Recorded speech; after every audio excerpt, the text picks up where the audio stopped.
pinawi ng Foreign Affairs Department ang pagkabahala ng mga pamilya at kamag-anakan ng mga Pilipinong nasa North at South Korea. Ayon sa DFA, ginagawa ng United Nations ang lahat ng hakbang upang maibsan ang tensyon sa Korean Peninsula. May report si Aya Macalma.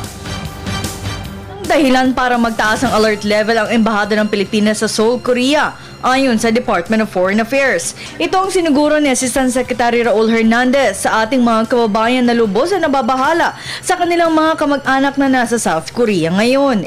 We don't see any need to raise our alert level from 1 to 2 at this point in time.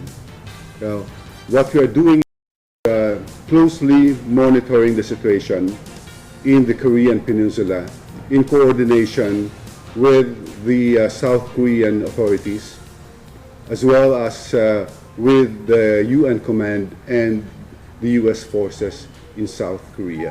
Ito ay sa kabila ng itinaas ng South Korea at Estados Unidos ang alert level sa vital threat.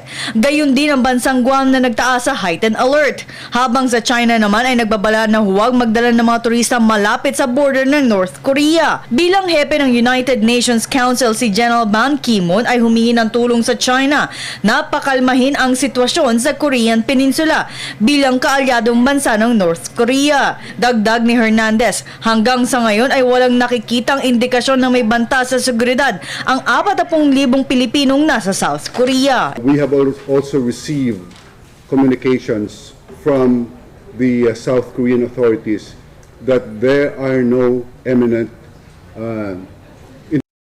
of imminent attack on South Korea. Our embassy is prepared to implement its contingency plan if there would be a need to repatriate our people from South Korea. Pero oras ng sumiklab ang gulo ay handa ang gobyernong protektahan ang mga Pilipino dahil nakaayos na ang contingency plan. Para sa Telebisyon ng Bayan, Aya Macalma.